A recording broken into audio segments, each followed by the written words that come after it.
It's an aspect of the COVID-19 pandemic that has not been told. A month-long Larry Barker investigation finds a local business cashing in on the coronavirus. It's part of a deal with state officials in which scores of medically fragile patients have been evicted from an Albuquerque nursing home. One family member calls it despicable. Here's Larry Barker's investigation.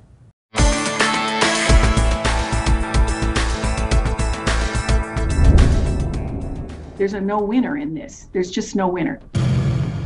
I felt that it was very manipulative and unjust. I think that's despicable. And I was devastated. I was floored, absolutely floored. It's moving day for patients at an Albuquerque nursing home. One after the other, they're carefully loaded in medical vans for transport elsewhere.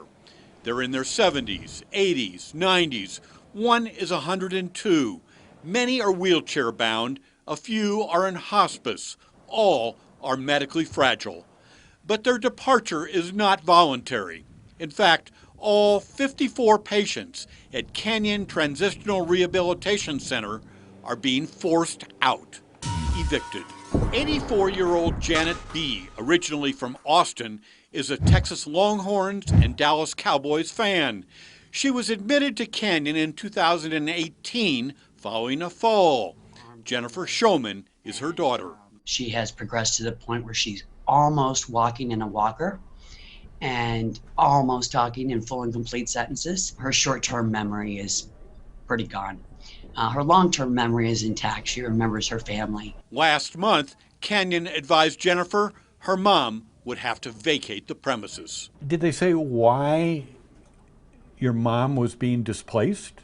They were very specific to say that the governor had ordered it. They said, in fact, they mentioned her name specifically and said that the governor had ordered that that facility would be evacuated and that COVID-19 patients would be brought in.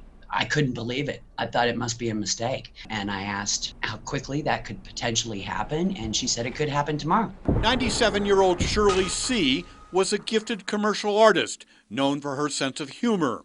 She's been a patient at Canyon for 8 years.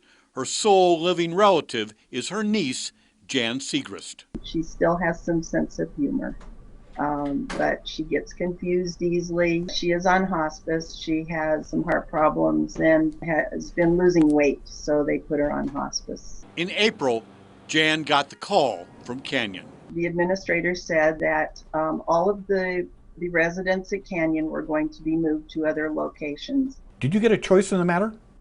No, they told me she was going to be moved the following day on Saturday. The next day? The next day.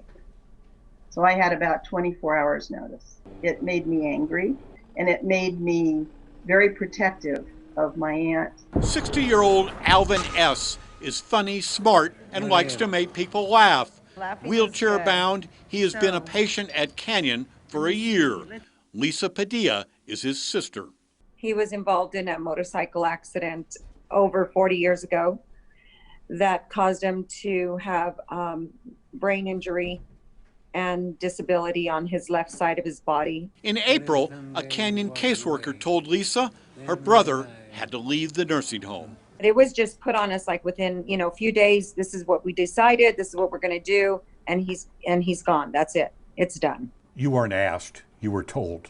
Yes, I was told. 102-year-old Helen D. worked in retail sales for 30 years. A longtime resident at Canyon, Helen was given 24 hours notice to move out. What is this all about? Well, it relates directly to the pandemic crisis. State officials went looking for a healthcare facility that could accommodate COVID-19 patients who are recovering but still need nursing care. Canyon volunteered to convert its nursing home from a rehab center to a COVID-19 recovery facility. In an agreement signed last month, the state directed Canyon to discharge all of its existing patients as soon as possible. In return, Canyon receives $600 a day for each COVID-19 patient admitted and $600 a day for each empty bed, up to 30 empty beds. For example, Canyon received about $280 a day to care for 102-year-old Helen D. Today, the state pays Canyon $600 for any COVID-19 patient that occupies Helen's old bed. And if Helen's bed is empty, the state pays Canyon $600 a day anyway. I certainly knew that people who resided there, who were cared for there, would be displaced. Secretary Kathy Kunkel heads up New Mexico's health department. We needed a location where we could isolate sick people, and it's regrettable that anyone had to move to make that happen. I think that the state has an obligation to make tough choices and do the best they can with whatever the ramifications are. They're in the business of caring for people, supposedly, but this decision showed extreme disregard and disrespect for the residents, their families, and the staff at Canyon, who have worked very hard to keep this a COVID-free environment. It's devastating. I feel there was just a total lack of consideration for the families and for the residents at Canyon. I feel like my mom was treated like revenue, disposable, and that her needs and health and well-being were not taken into consideration. They didn't consider the people that were already there, and they're already vulnerable and they're already sick. If that was your mom, your family member, how would you feel? Well, I would feel devastated. Katrina Hotram Lopez is New Mexico's Aging and Long-Term Services Cabinet Secretary. These were tough choices, and my heart goes out to the family and to the residents that had to leave that facility. It's devastating and difficult, but still something the state felt like we had to make in order to keep all populations safe. Do the patients have the right to be consulted prior to being displaced? Of course, patients have the right to be consulted before they're moved. In a normal world, we would never move someone without their consent. It isn't normal times, though. There's a no winner in this. There's just no winner. These families have rights. What I'm trying to do is keep them alive, keep them safe. They have rights, of course. And this particular group that moved, I think the state owes them a great debt of gratitude for being the ones that made room for sicker people. Many of Canyon's patients are now settled in other area nursing homes. Lisa Padilla says the transition has been difficult on her brother Alvin. He was not happy. He wanted to leave. He said, I don't like it here. I want to get out of here. I want to go back.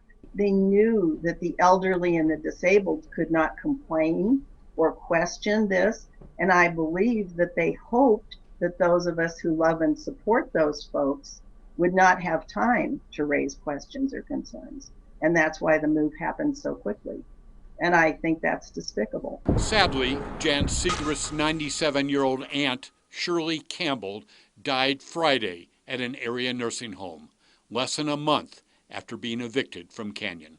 What's the message you want for the officials of the state of New Mexico? Have some consideration for the families. I think it's important that they review what happened here to make sure that it never happens again. These individuals were asked or told to move so that we could create a facility that would protect as many people as possible. I don't think it's ever going to feel good to those families. The weight of responsibility that I feel as Secretary of Health is immeasurable. That doesn't mean that I can just bulldoze over people, even no matter how great my responsibility is or how great my obligation.